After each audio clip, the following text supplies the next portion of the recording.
Don Pantaleón se está moviendo. Don Pantaleón se mueve. El alboroto de la gente llenó todo el recinto. El supuesto difunto se estaba moviendo.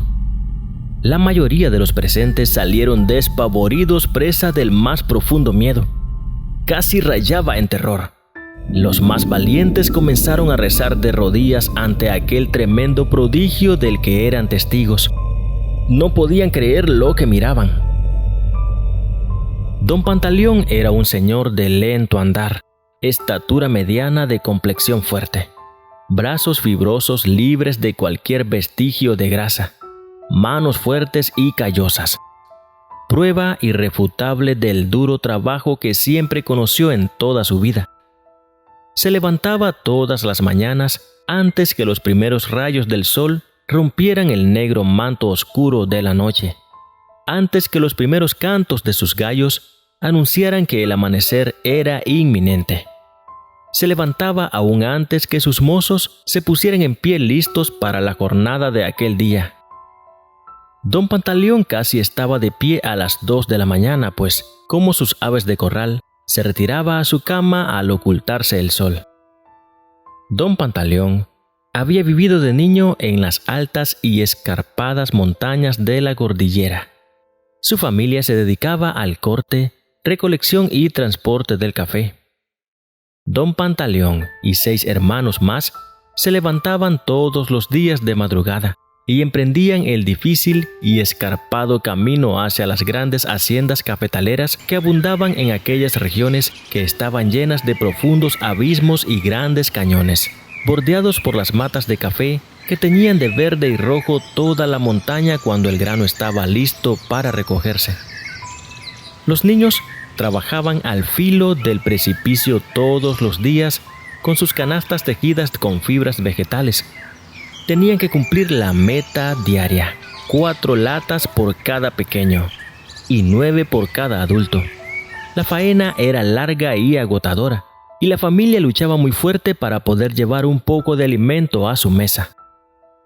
Así fue creciendo Don Pantaleón, conociendo la dureza de la escasez y lo cruel de la pobreza. A medida que crecía, se prometía a sí mismo que algún día saldría de aquella dura vida que le había tocado vivir. Don Pantaleón ahorraba todo lo que podía, y a pesar de que era muy poco lo que podía, con el tiempo aquellas pequeñas cantidades fueron acumulándose hasta llegar a convertirse en una modesta suma, que cuando cumplió 20 años, la utilizó para comprar 10 quintales de café que comercializó en el pueblo más cercano. Aquella había sido la primera operación comercial que realizaba.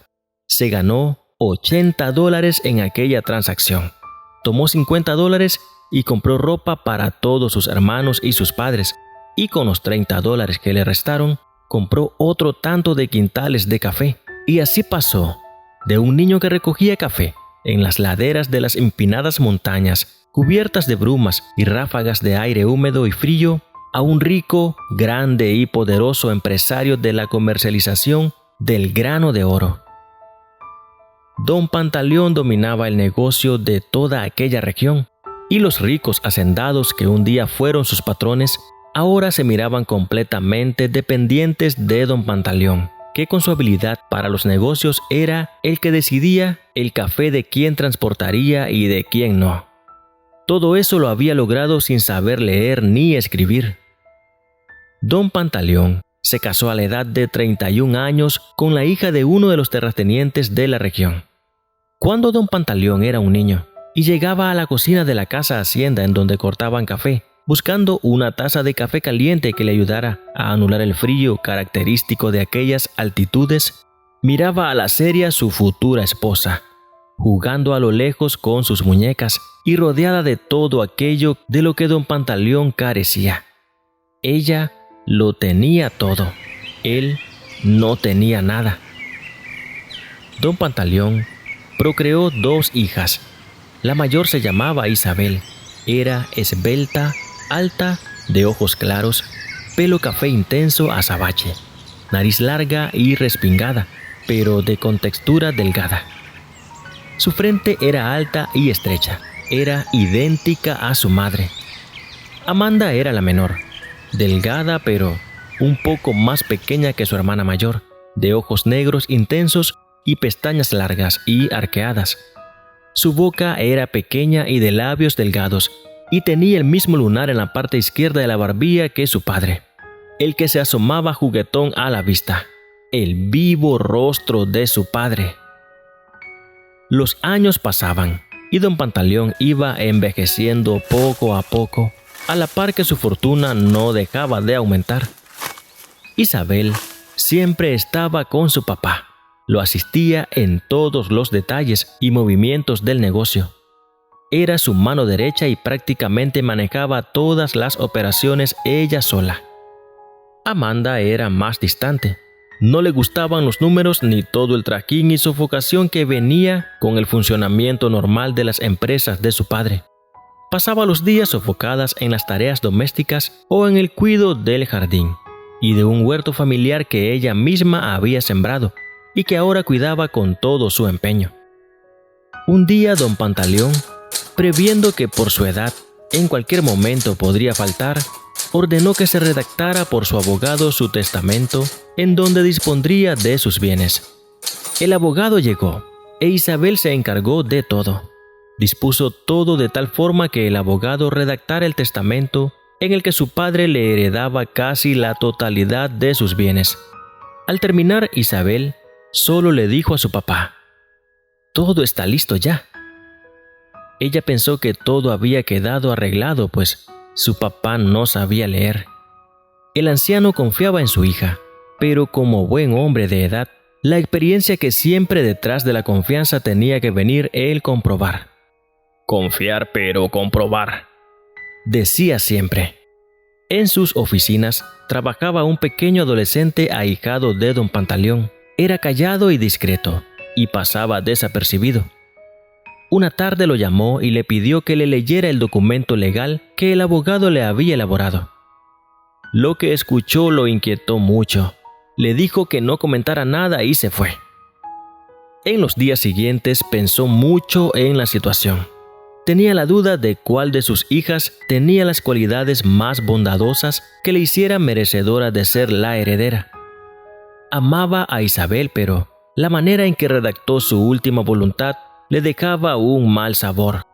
También amaba a Amanda, pero ésta siempre se había mostrado distante y lejana de él.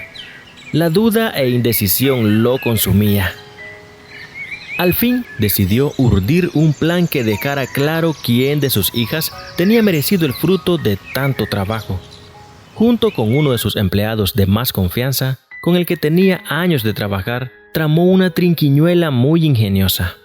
Fingiría, junto con su doctor de cabecera, que también estaba al tanto del plan, que un ataque fulminante al corazón acabaría con su vida. El doctor ayudaría en los preparativos del supuesto cadáver, colocarlo en el ataúd, y el otro empleado de todos los preparativos de la vela. La noticia se dio de repente.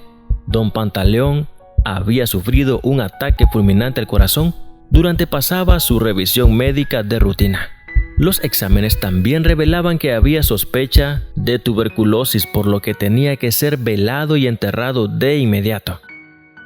La trampa se montó y ahí estaba reunida toda la familia. Todos excepto Isabel, pues ella, aún sabiendo de la supuesta muerte de su padre y de su velorio, no había modificado en lo más mínimo su rutina, y más bien había aprobado un proyecto de negocio con el que su padre había expresado sus reservas y había trasladado todos sus fondos de la empresa a su cuenta personal. En la sala estaba Amanda, que lloraba desconsoladamente y se había desmayado en un par de ocasiones. La pena y el dolor la habían golpeado profundamente.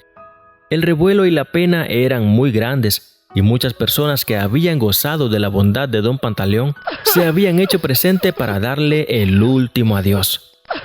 «¡Don Pantaleón se está moviendo! ¡Don Pantaleón se mueve!», gritaron llenas de horror algunas mujeres que estaban más cercanas al féretro. La mayoría de los presentes salieron despavoridos, presa del más profundo miedo. Casi rayaba en terror.